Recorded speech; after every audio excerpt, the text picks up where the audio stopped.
कानपुर के किडनी कांड में मेरठ के 3 डॉक्टरों की भूमिका सामने आई है।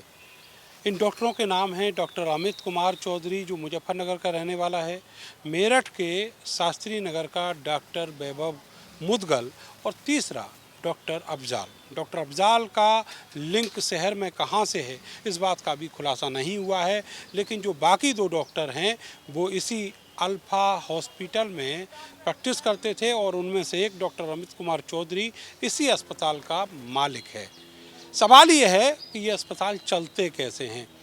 अल्फा अस्पताल का जो स्ट्रक्चर है वो इस तरीके से है कि यहाँ पर जो फिजियोथेरेपिस्ट है डॉक्टर अमित कुमार चौधरी, वो इस अस्पताल का ओनर है, लेकिन बाकी जितने भी डॉक्टरों की यहाँ पर ज़रूरत पड़ती है वो सब ऑन कॉल बुलाए जाते हैं। यानी डॉक्टर और पेशेंट के बीच में जो इस अस्पताल का मालिक है उसका एक मोटा ब्रोकरेज होता है। इसके अलावा एक और टर्म जो इस पूरी कहानी में सामने आया है उसको बोलते हैं जीपी। जीपी यानी जनरल प्रैक्टिशनर। मगर ये नाम किसी मेडिकल की प्रैक्टिस करने वाले शख्स को नहीं दिया गया, ये नाम दिया जाता है उस ब्रोकर को जो मरीज और डॉक्टर के बीच में कमीशन एजेंट की भूमिका अदा करता है। गांव देहात से, दूसरे ज़िलों से इसी तरीके से जीपी यहाँ इन अस्पतालों में पेशेंट लेकर आता है और मोटा पैसा पेशेंटों की जेब से निकलवाकर इन अस्पतालों के मुंह में डाल देता है। बदले में उसको एक मोटा कमीशन मिलता है। उसकी भूमिका केवल इतनी है कि वो पेशेंट लेकर आए और यहाँ आकर डॉक्टरों के हाथों उस पेशेंट को लुटवा दे। उसको फ़ायदा होता है या नहीं, इस बात की भी कोई गारंटी नहीं है। ये जो अल्फा अस्पताल है, इसी में पिछले दिनों जीपी का एक स्कैंडल सामने आया था।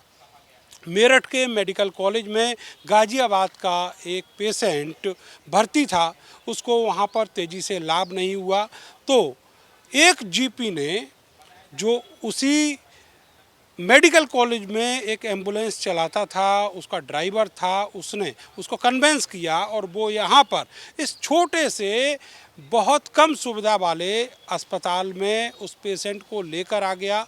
वो जो पेशेंट था वो बहुत गंभीर स्थिति में था। लाखों रुपए का बिल उस पेशेंट का बनवा दिया गया, तब जाकर यहाँ बवाल हुआ। वो पैसा भी इन डॉक्टर्स ने और जीपी ने उससे वसूल लिया। उसने शिकायत की, पुलिस से शिकायत की, प्रशासन से शिकायत की और ये बात बिल्कुल शुरुआती जांच में पुष्ट हो गई कि जो जीपी है उसके ज़रिए इस अस्पताल ने उस पेशेंट को मेडिकल कॉलेज से निकलवाया था।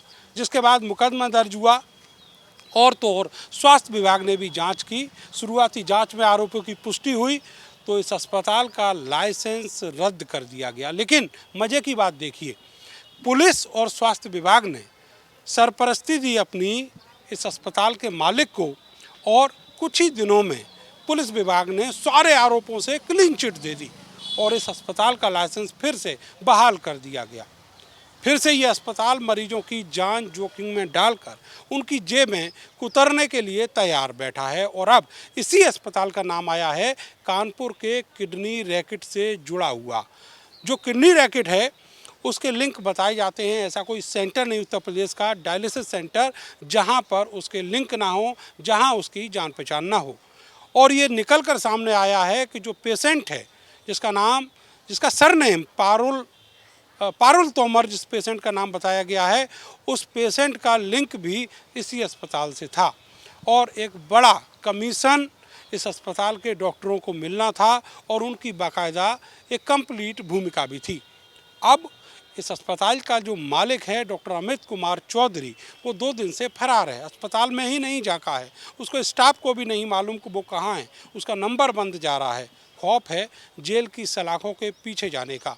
ये कहा जा रहा है कि अब कानपुर पुलिस की टीम आएगी और उसको यहाँ से गिरफ्तार करके ले जाएगी। वो ही नहीं, डॉक्टर अफजाल और डॉक्टर वैभव मुदगल की भी गर्दन पुलिस के शिकंजे में फंसी हुई है। कैमरा सहयोगी सानू के साथ में नरेंद्र, भारत समाचार, मेरठ।